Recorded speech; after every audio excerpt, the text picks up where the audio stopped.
Hey gang, so we've been talking respiratory system, and before that we were talking circulatory system. So I made us a little diagram here. I worked very hard on it, lots of erasing, but we stayed determined, all right? So what we want to talk about is how oxygen gets through your bloodstream, through to your tissue. Because remember that all your tissues need oxygen to work. Now, oxygen just can't magically get there. There's a process.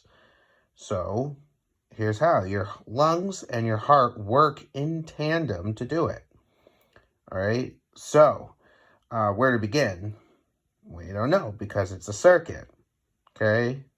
But we can just kind of pick. Let's start with the lungs. All right, so this video, we're not talking about specifically gas exchange using the alveoli and all that stuff. That's going to be a different video. We're just talking about following the blood. All right, so you inhale, all right, and oxygen comes on down. Now, your lungs are going to exchange CO2 and oxygen. We'll talk about CO2 more in a second. So on your blood, this oxygen gets put on your blood, essentially, during your, while it's in your lungs, okay? And it goes down to the left atrium. And throughout this video, you'll see that red arrows means oxygen rich, while blue arrows means oxygen poor. So, back to where we were. So, your lungs puts oxygen onto your blood, all right? Now, this blood is pumped down to the left atrium, all right? And then from there, it's pumped down to the left ventricle, all right? Now, your left ventricle is the major player here that is the one responsible for pushing it through your body. So, your left ventricle will pump it through your aorta, okay, and your arteries. Difference between arteries and veins. Remember, arteries send blood, veins bring blood back. So, your left ventricle will pump blood through your arteries. Oxygen-rich blood comes down all the way to the tissue. You know, your arm, your finger, your leg, your brain, whatever it is that needs that oxygen. All right?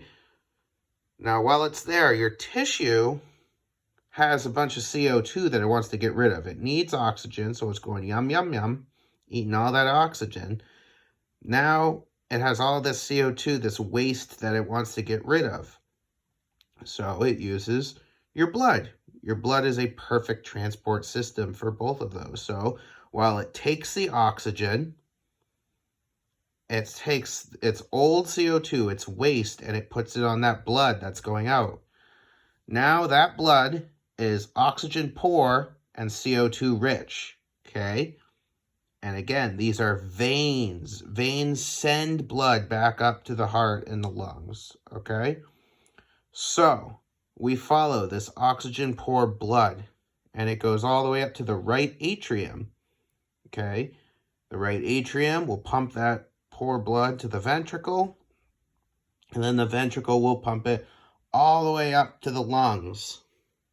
Okay, at the lungs, we have this gas exchange that we talked about a couple of minutes ago, all right? And we'll dive deeper into as far as what the alveoli and all their roles are, the capillaries. But for the sake of this video, what you need to know is the right ventricle will pump that oxygen-poor, CO2-rich blood up to the lungs, and this gas exchange will happen. CO2 will be removed. It'll be exhaled. Take a deep breath out. And oxygen will be added. And that oxygen-rich blood will be brought down to the left atrium, where the whole circuit will happen all over again. Okay? Left atrium, left ventricle, through the arteries to the tissue, picks up the CO2, up to the right atrium, down to the right ventricle, all the way up to the lungs, and repeat. All right? That is the circuit.